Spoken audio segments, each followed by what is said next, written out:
our good friend Mheshimiwa, just two quick clarification. You have told this House that you are not able to access the county assembly.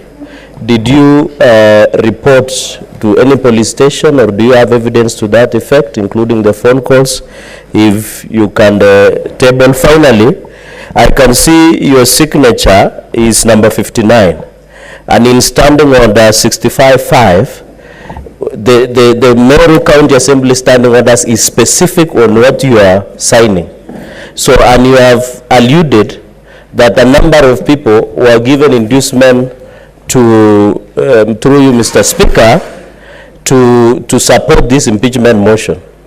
Is there a possibility that you have also been given inducement to testify against County Assembly? I thank you, Mr. Speaker, sir. Thank you, Mr. Speaker, honorable senators. First, I have seen that I have OB belonging to one Honorable John Mugunathuranira, MCA from Mbeu, who was assaulted on his way to the County Assembly of Meru, and if allowed, I can give it to this Senate, though it doesn't form part of my affidavit.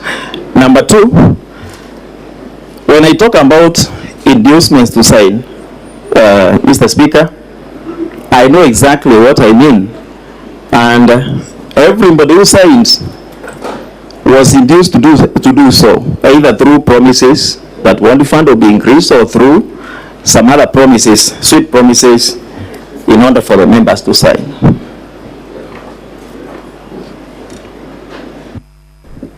Senator Sifuna.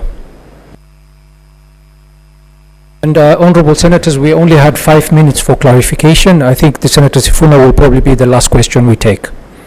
Thank you, Mr. Speaker. My question is to Counsel for the Assembly, my good classmate. Mr. Speaker, I have had to look up the meaning of coercion. The Merriam-Webster dictionary just speaks of the use of express or implied threats of violence or reprisal or other intimidating behavior that puts a person in immediate fear of the consequences in order to compel that person to act against his or her will. The question to the Council of the Assembly: is it the case of the Assembly that coercion only means physical coercion, that somebody has to hold your hand to sign? Is that the case that is being presented by the Assembly?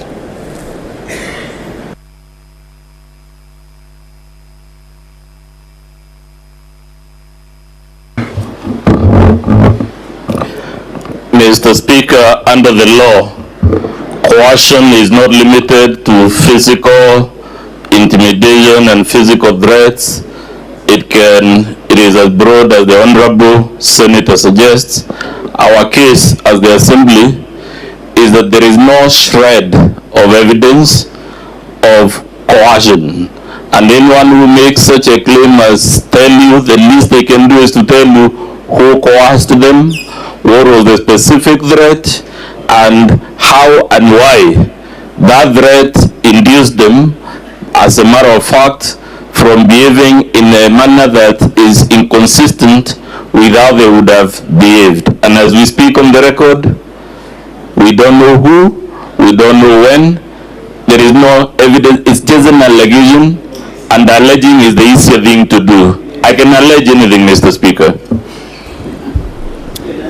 Senator Cheptumo, you seem to have a burning issue, and please be very quick.